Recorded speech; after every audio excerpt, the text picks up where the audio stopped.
another episode of Ag Update. I'm UGA Extension Agent Mark Freeman. In today's episode, we'll take a look at cantaloupe production in the county, as well as look at our cotton PGR recommendations and peanut fungicide recommendations, and then we'll answer your questions in our viewer Q&A.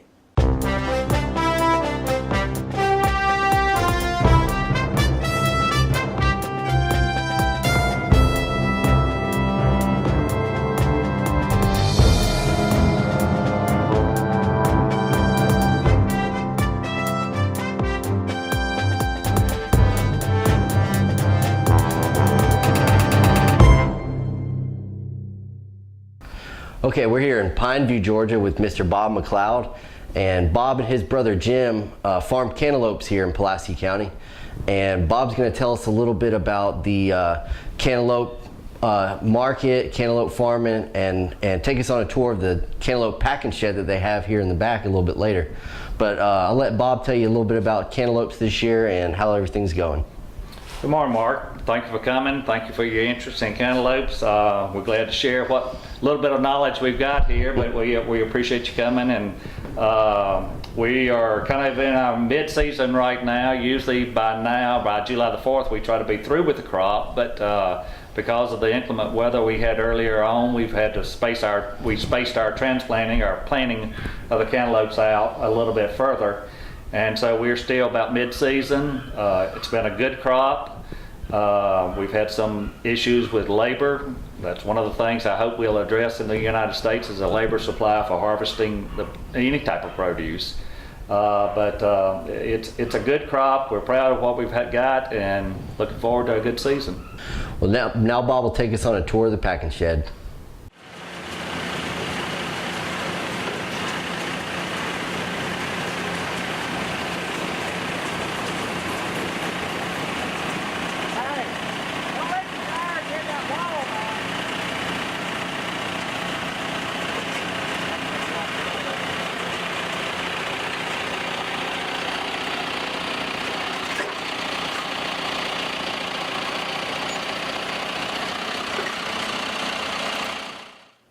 At the packing shed, the way we unload cantaloupes, of course a wagon pulls up loaded with cantaloupes, and we lower the side rails.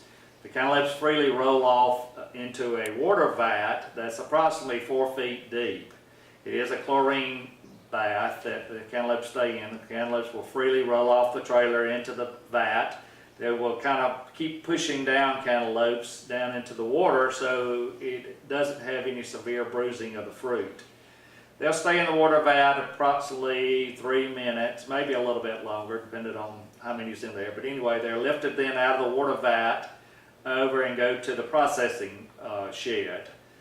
There, the first thing they go through is a chlorine dioxide bath. Chlorine dioxide is kind of a stronger chlorine bath with some other additives that will kill 99.3% of anything that's on the outside of the cantaloupe. The first is a soaper bath. The next two sprays are the chlorine dioxide bath, and the third is just a rinser. Then the cantaloupes, of course, roll on down to what we call a picking table, where I have ladies there actually grading out the product. They're looking for bruised fruit, fruit that has cracks in it, fruit that is overripe. Anything they see that won't ship, they grade out. That's what we call culls. The culls we take and usually go to cows to feed. But anyway, on the grading stuff, it has to be good quality because right now most of my markets are north. So I need product that was shipped for quite a few days. The riper a product is, the less shelf life it has, and so it will not hold up for shipping. Now we do pick ours full slip, which means when you take a cantaloupe and you look at the stem end of the cantaloupe, when the harvesters pull it, if the full stem comes out, that is what you call full slip. So that one is vine ripe. When you pull the stem out and only half the stem pulls out and half the stem is still left in the fruit, that's what you call half slip. So the sugars are not as high in a half slip as they are in a full slip. Then right after the grading table, they will go on to the labeling machine. If it's a PLU label on there, which is actually used at the grocery stores for the cash registers. Puts a number on there the cashiers can put in, so they actually only have to change the pricing in the computer system. After the labeling machine, they go to sizing rollers. The first roller is the large size, kicks them off down this line. The next roller we have kicks off your mediums, and then finally your small stuff. As you can see, most of the product here is all going down the large side, which is good. That's where your money is, and so that's what you want. Over here, they're actually picking them off the belt and putting them in the bins. We sell cantaloupes by the bin, and normally what you'd like to have is 110 to 120 cantaloupes per bin. That's what we call 110 count. So, you know, they'll count and come up with roughly 110 in the bin. Some may have 108, some may have 112, but it averages out to 110.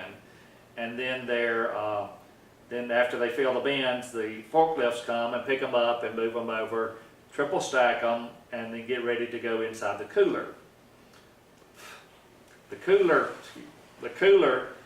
Inside the cooler, we want to cool them down to 38 degrees. Cantaloupe has ethylene gas inside of it, which will continue to ripen that cantaloupe unless you chill it to 38 degrees. By chilling it to 38 degrees, it slows down the ethylene production inside the cantaloupe, so it slows down the ripening process. Once you bring it out of that cooler, say to a grocery store, yes, that cantaloupe does warm up. The ethylene gas does accelerate, but it's never to the speed of what it was prior to chilling. The chilling extremely slows it down. As you can see over on the, when we were packaging and putting them in the bins, we put a label on every bin, which is the day it's packed, the field it came from, and that we can also identify which crew actually harvested that product. So if there's ever a problem, we hope we don't have, with the Listeria or Salmonella, that we have a traceback plan for that load of cantaloupes, that we can tell exactly which field it came from, which crew harvested, and when it was harvested. Once they're chilled, you know, down to 38 degrees, we'll ship them out. Hopefully that is overnight. What we package today, we'll chill it down to 38 degrees overnight, and we will ship it out tomorrow.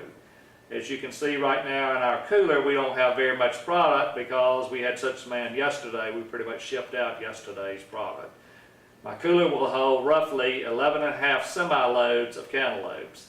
Semi-load essentially is 64 bins, so there's quite a few bins normally in here that fill up my cooler, but we're glad to ship them out as quick as possible.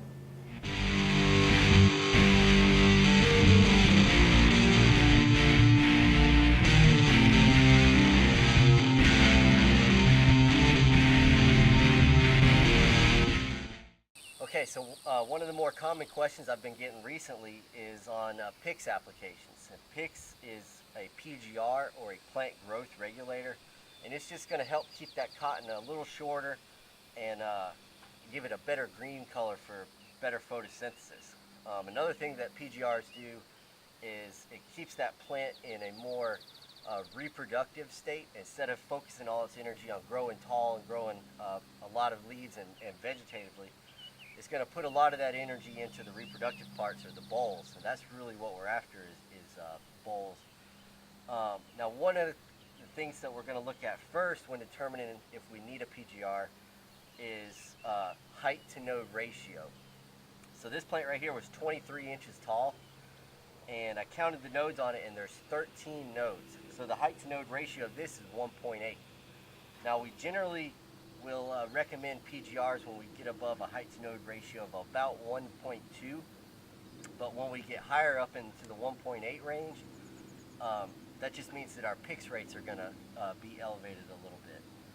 Another thing that we'll look at when we're determining the rate that we're going to use is we're going to look at the top 5 internodes. Now, the internodes are just the space between the individual nodes, and those internodes will elongate as the plant gets older.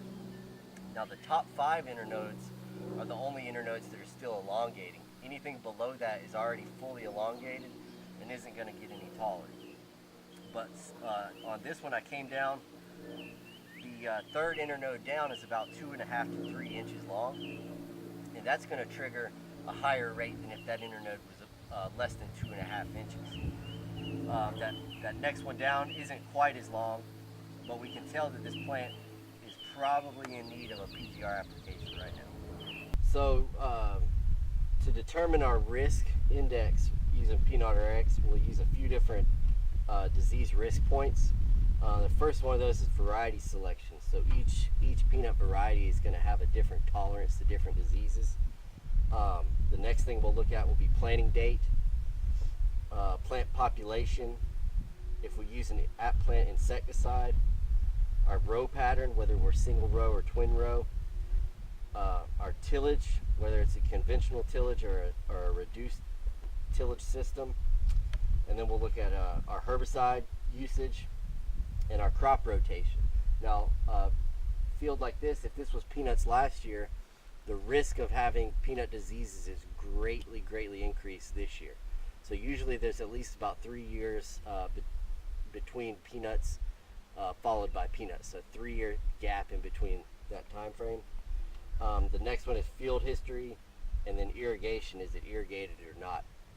And we'll use these and calculate it up on this chart right here, and we'll put ourselves into a low risk, moderate risk, or high risk. Now our low risk is going to contain 4 sprays, season long sprays. Our high risk is going to contain 7 sprays throughout the season. So if we've got a high risk field, according to Peanut RX, we're going to need 7 fungicide applications that year to protect that peanut yield. And another thing that I've had a couple questions on is time of day applications. For white mold, which is a disease that happens at the crown of the plant, it has been shown to be better controlled with night sprays, and the reason for that is the peanut leaves actually fold up at night, so the fungicide application can get deeper down into the canopy, and will actually have better surface area on the area of the plant that's affected by white mold. So if you're at risk for white mold and you generally have white mold, try spraying your fungicides either at night or first thing in the morning before those leaves open up and we can't get that good coverage down there.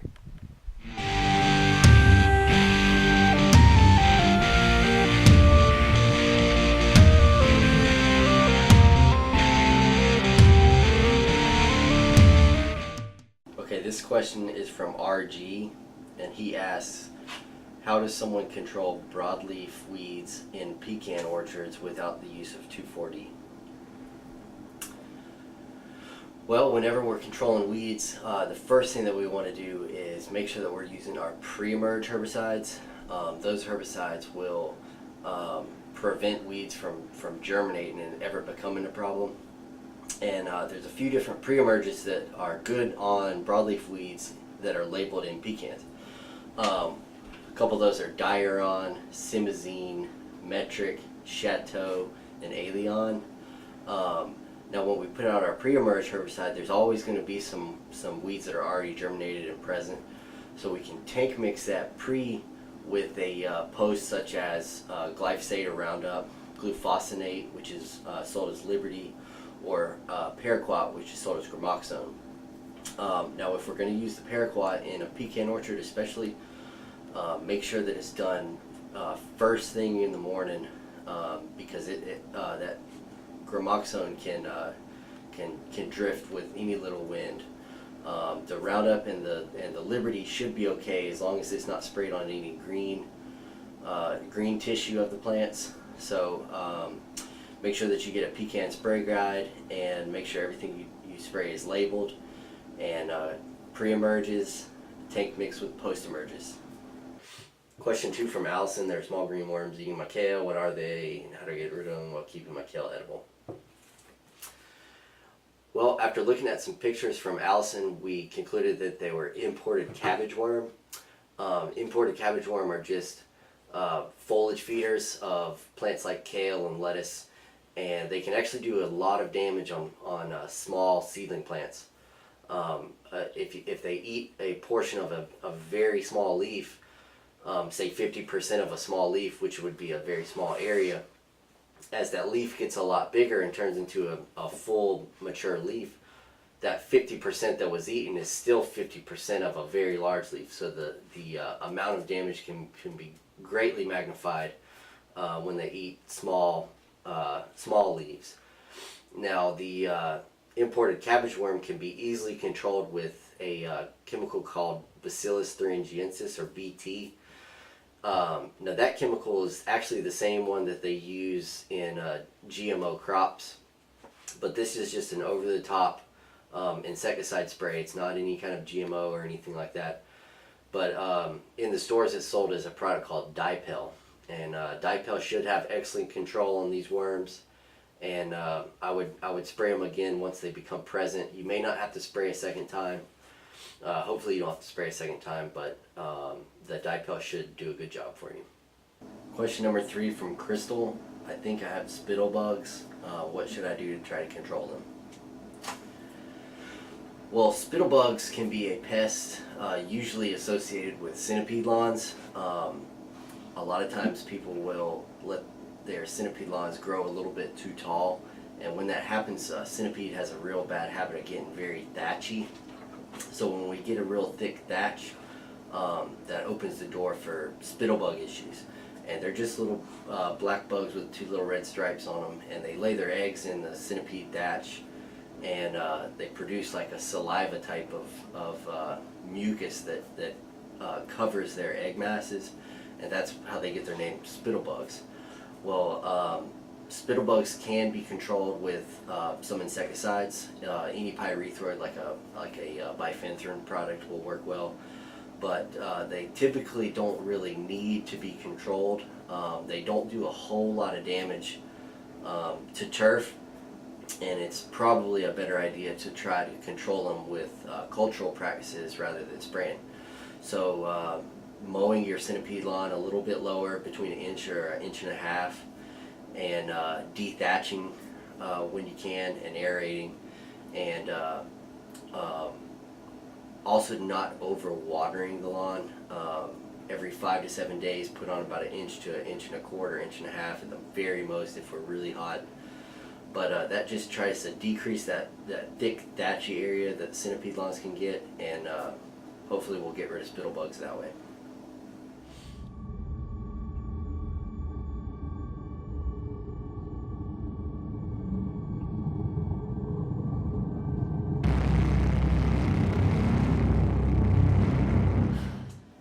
So this week's pest of the week was ambrosia beetle, also known as Asian ambrosia beetle. Asian ambrosia beetles are wood-boring insects that spend most of their life bored into trees.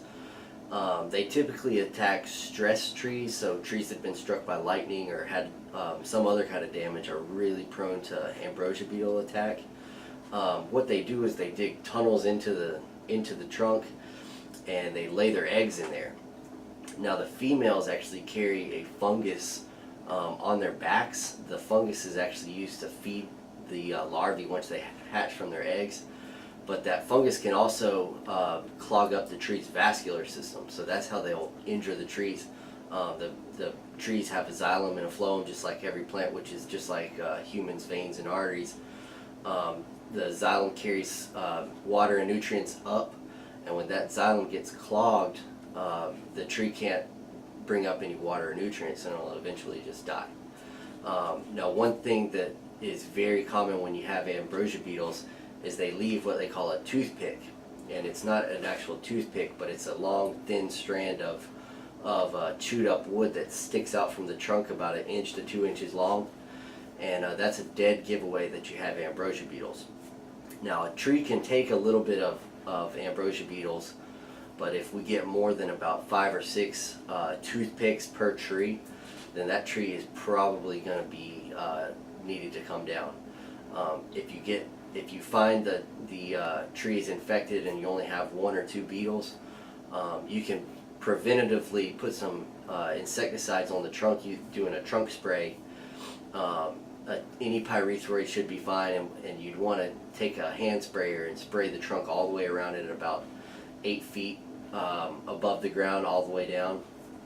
And if you have any twigs or branches that you see infected, those need to be pruned off and burned and disposed of. So hopefully you don't get ambrosia beetle, because they're not a very good insect for our trees around here. Thanks for watching another episode of Ag Update. I'm UGA Extension Agent Mark Freeman, and tune in next time for the latest in Middle Georgia agriculture.